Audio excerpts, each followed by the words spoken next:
So again, it's Black Friday and everyone is telling you get this and that plugin or this utility, and everywhere it's screaming like discount and prices down. But I will tell you why you should avoid Black Friday. The reason why I'm saying so is you should avoid Black Friday just to keep your products and stuff you have as long as possible. Why I'm saying that?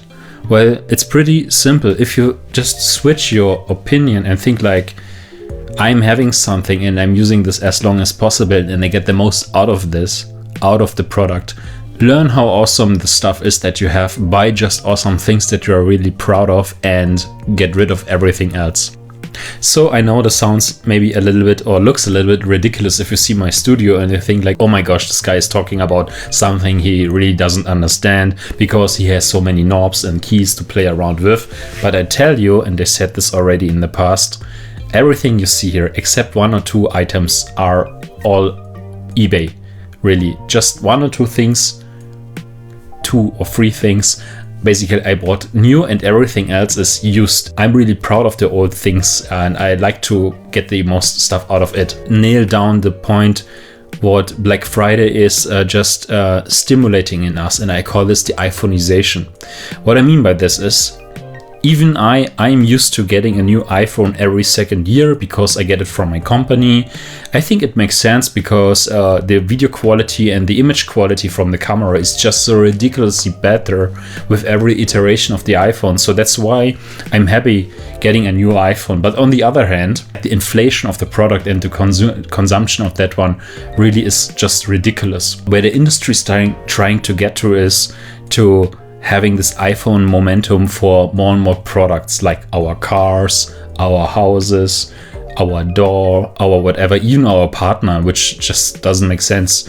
But if you just flip the logic and think like, okay, I have something like a product, a filter, a plugin, and I try to get the most out of it and I use it as much as possible, I can be really proud of myself. And another alternative title I had in mind for this video was like a tribute to my Mac Pro, because I was buying this trash can Mac Pro on eBay, but I said, okay, I'm now investing and I'm trying to use this machine as long as possible as it dies, or maybe if I can't do the major job it should do, which is a computer for my DAW, a digital audio workstation. So I got this computer on eBay. I always wanted to have a Mac Pro, so it turned out to be the trash can. I used the trash can Mac Pro.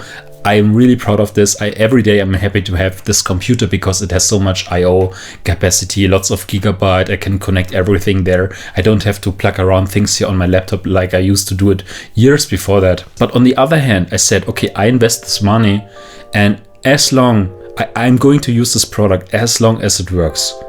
Yes, and of course, I would like to have this new Mac Studio. I would love to have an awesome Mac Pro, having everything in there, but I don't need it, to be honest, because this Mac Pro is still doing the job quite well with running lots of plugins, having low latency if I need it. I have connected everything.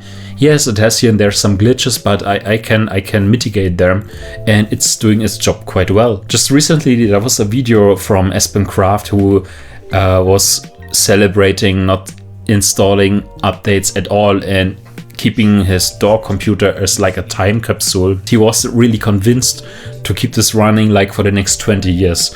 And I strongly believe in what he was saying, but for some different reasons. Rather than avoiding updates or new things at all, for me it's really more about appreciating what you have and really learning to value what you have. And this is like implicitly, for me, between the lines what he was saying in the video, although he had some other different reasons, like talking about subscriptions and so on, but I don't want to talk about subscriptions. I did another video on this. You can check this on my YouTube. On the other hand, of course, there are some pitfalls and some things I cannot do, and of course you have to go with the time. Another drawback for me, for example, was like initially I was producing these videos all on this Mac Pro, and I am using Final Cut, and my whole production line, how I'm doing this, I could do with my Mac Pro. But then just recently I got another new Apple MacBook Pro M2, how is this called? M2 Pro or whatever, M2 Max, M2 Pro, whatever, like a nice, really nice Apple laptop. from my company. And so I'm now able to cut all these videos on this M2 laptop from my company, and it's just so ridiculously faster than this 10-year-old computer that I'm using here for doing my music. Let's give it up. Maybe the video production I do on the laptop, which is nice. And also even Espen Kraft was saying like, okay, he has some new plugins he's using on his MacBook Air rather than on this Windows 7 computer that is already over 10 or 12 years old, which makes sense. So in a nutshell, you can say, just try to keep this pattern, keep things as long as possible, how they work for yourself, and maybe separate things from there. Like in my case, it's the video production. In his case, it's like new plugins. Try to learn to appreciate what you have and be proud of this. Like I'm proud of my Mac Pro. Every year I'm using it longer than the year before, and I try to implement this for everything I have. But what you see is just mostly 90s equipment, used equipment, gear I was really looking for and longing for very long, like since I was in my teenage years, since I was a youth. And now I have it, and now I can afford it, yes, on the second-hand market. Now I have it, and that's fine. Of course, let's have in mind some exceptions of Black Friday. So yes, there are some crazy discounts, and I'm not saying be blind, stay in the forest and don't buy anything or so. No, that's not. Even I have like 1 or 2 or 3 things on my buyers list, and I'm going to buy these plugins maybe now. Let's see. But I'm having these things on my agenda, on my buyers list before that, because I thought like, okay, I did my research, I watched some videos, I thought I always going to want to have this. So, but it's not urgent. I don't need this. So of course I'm taking the discount now and get it. That's totally fine. Or if you have another product or maybe a lens for your camera or something, just get it. That's totally fine. But the point here is, do not let the industry decide for you if you need this product or not.